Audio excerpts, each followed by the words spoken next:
close to the door. Blow the smell of aerosol. Scratches all around my clothes. Feel the weight tear me apart. I don't even care anymore. I'm not the same as I was before. Walk around like a running corpse. Walk around like a running corpse.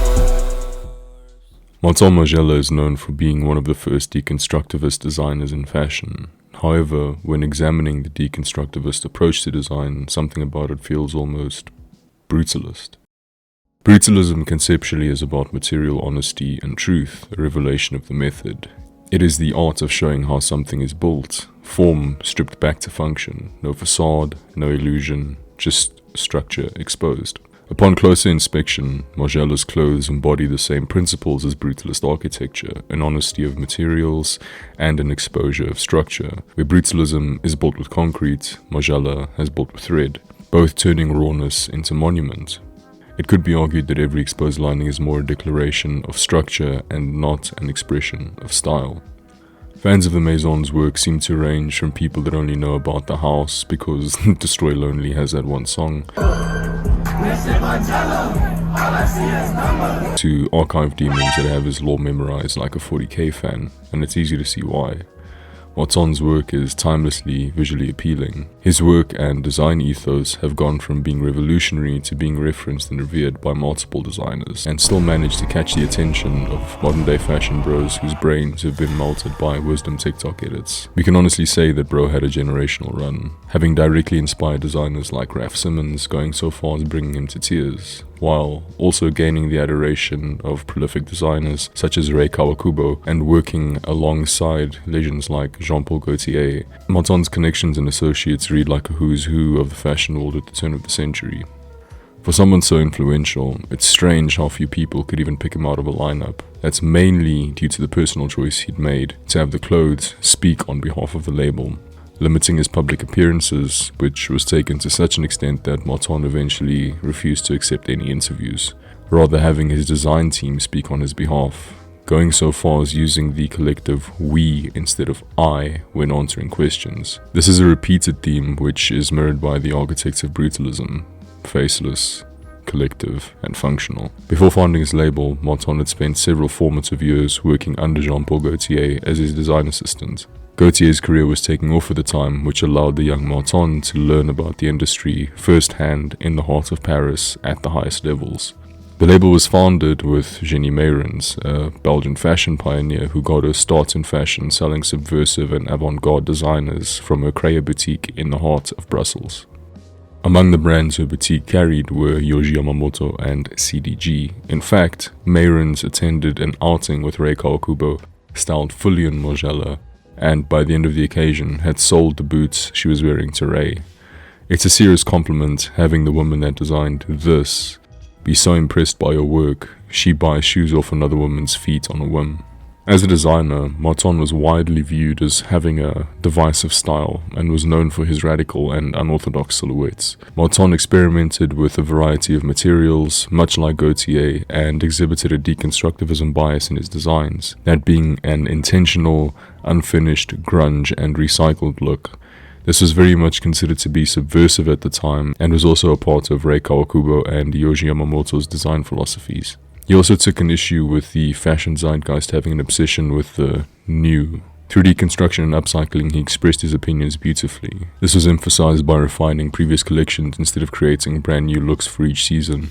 Through referencing historic clothing items and refining pieces from previous collections, he communicates the principle that fashion is a product of fashion history and disregards the notion that every piece and look are strictly a product of the designer and exist in a time vacuum.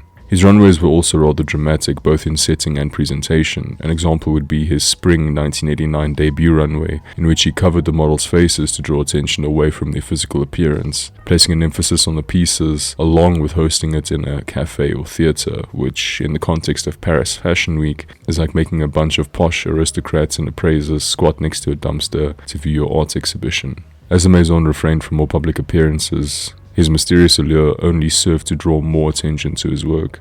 His invisibility wasn't branding, it was ideological.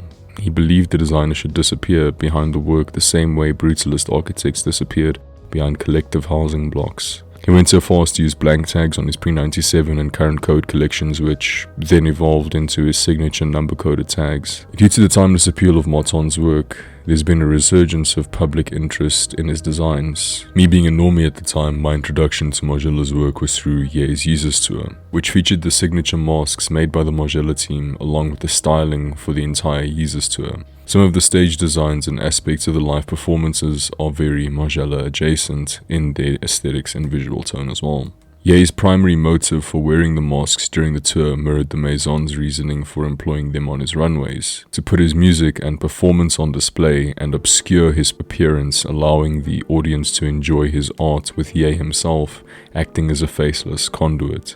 If you're not boomer coded like me, then you've likely been introduced to Margiela by microtrend hopping zoomers and underground rappers rocking features in their fit pics on your Instagram feed, psyoping you into thinking they're the hardest thing on earth, second to my... Honestly, they are pretty sick, so it's a good shout.